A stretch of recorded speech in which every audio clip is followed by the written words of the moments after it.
La consanguinité. Ce mal bien connu de la noblesse, fit des ravages pendant des siècles. Pourtant, ce n'est pas la seule maladie réservée aux élites. Il en existe une autre, dont les conséquences sont bien plus néfastes pour l'entourage.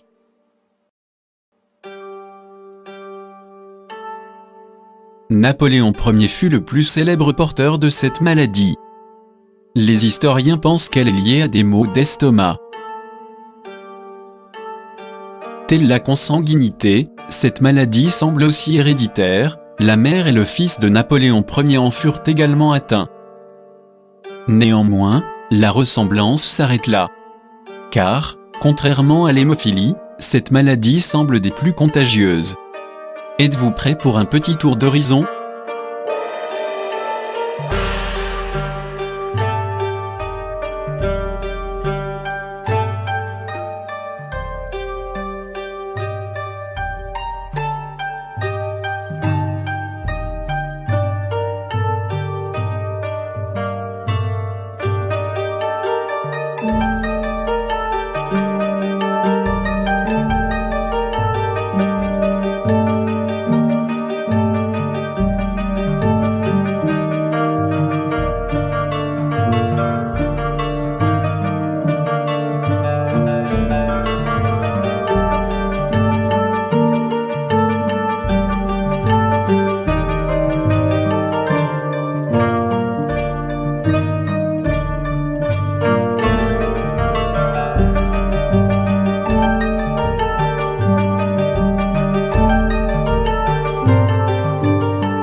Cinq siècles de portraits des grands de ce monde viennent de défiler devant nos yeux. Parmi ceux-ci, figurent quelques-uns des plus grands ennemis du peuple que l'histoire ait compté. Des personnages comme les décrit Henri Guillemin, des êtres sans âme ni conscience, tous dévoués à l'ordre dictatorial de la bourgeoisie. Cette main portée au sein n'est pas le symptôme d'une maladie contagieuse, mais bien le signe de ralliement d'une secte extrêmement ancienne et extrêmement nocive pour le peuple.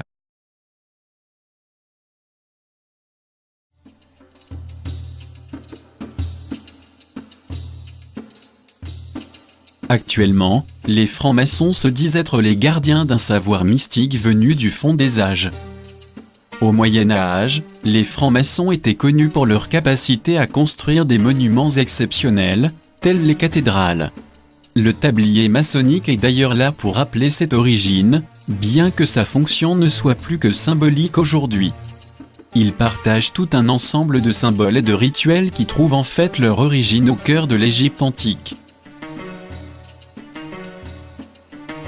C'est en Égypte que prend sa source le culte d'Isis, dont les mystères étaient enseignés librement dans les temples égyptiens.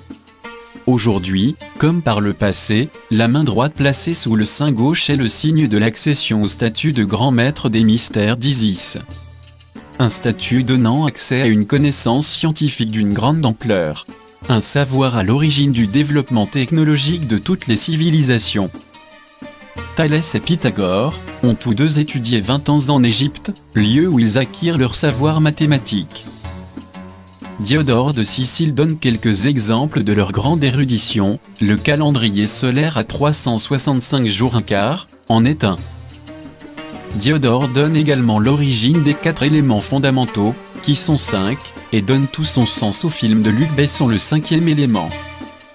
Il existe maintes autres preuves qui démontrent à quel point ils étaient savants et bienveillants. Une bienveillance qui s'efforçait aussi à résoudre les 2 angoisses majeures de chaque être humain, la faim et la peur de la mort. C'était l'âge d'or de la civilisation égyptienne. Un âge d'or qui durait depuis des milliers d'années. Un âge d'or qui se terminera brusquement.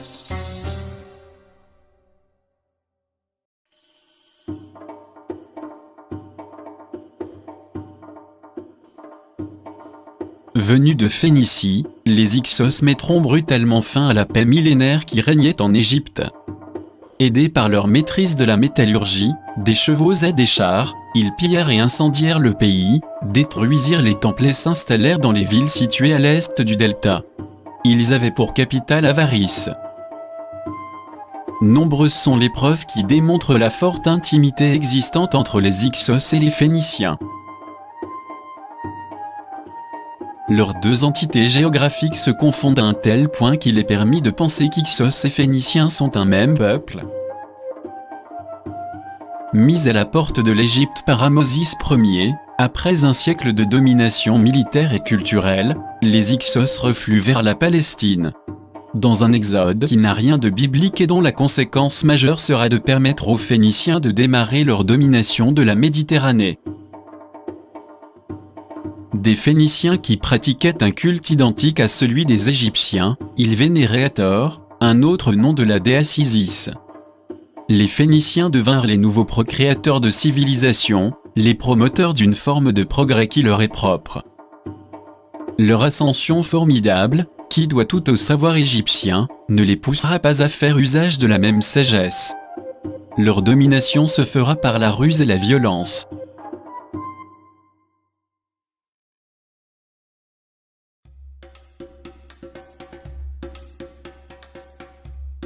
Les Phéniciens domineront le commerce en Méditerranée du XVIe au IVe siècle avant Jésus-Christ. C'est Alexandre le Grand qui mettra fin à cette domination en faisant le siège de Tyr et de Gaza en 332 avant Jésus-Christ. Il se rendra par la suite à Siwa, où il sera initié à d'autres mystères, ceux d'Amun-Ra, ou Osiris, l'époux d'Isis. Guidé par le même état d'esprit que celui des Grecs, l'Empire romain propagera la guerre et l'esclavage au profit d'une oligarchie bourgeoise.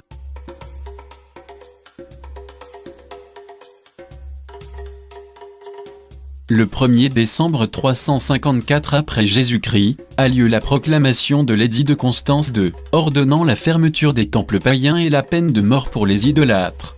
Un édit qui engendrera de fortes tensions entre chrétiens et païens. Une lutte pour le pouvoir entre dirigeants nourris au même Saint Isiaque.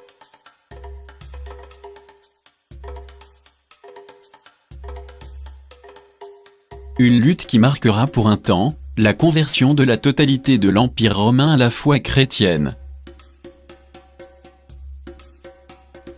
En 410 après Jésus-Christ, Rome est mise à sac par les Wisigoths d'Alaric.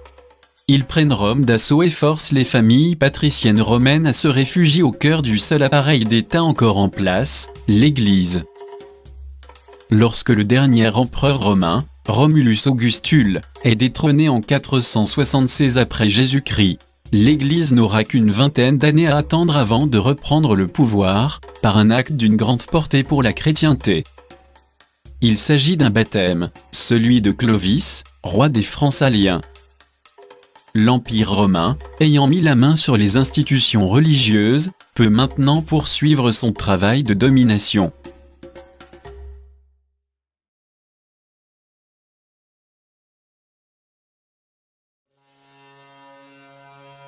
Le pouvoir du Vatican ira en s'accroissant au fur et à mesure des conquêtes militaires effectuées par les rois, leurs subordonnés.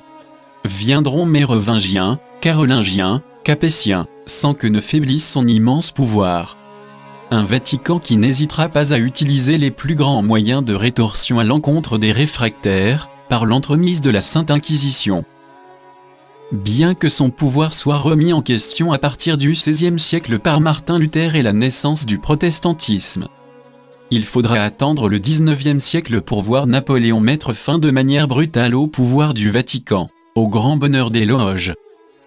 Après la défaite de celui-ci à Waterloo, il sera très facile à la jeune oligarchie britannique, association de monarques et de banquiers, de reprendre à son compte toutes les conquêtes de cet empereur peu économe du sang des peuples.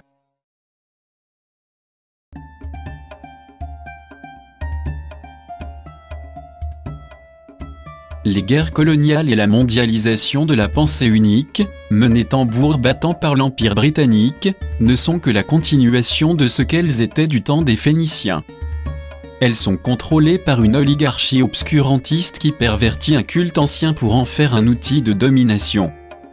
Pourtant, l'asservissement des peuples par la destruction de leur culture et de leur cohésion sociale n'est pas une fatalité. Il est possible de revenir à une politique guidée par des idées saines, comme c'était le cas en Égypte il y a plus de 3700 ans.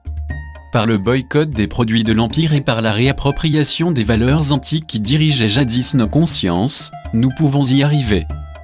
Pour qu'enfin disparaissent tous ces imposteurs, usurpateurs d'un savoir qui appartient en premier lieu au peuple du monde entier.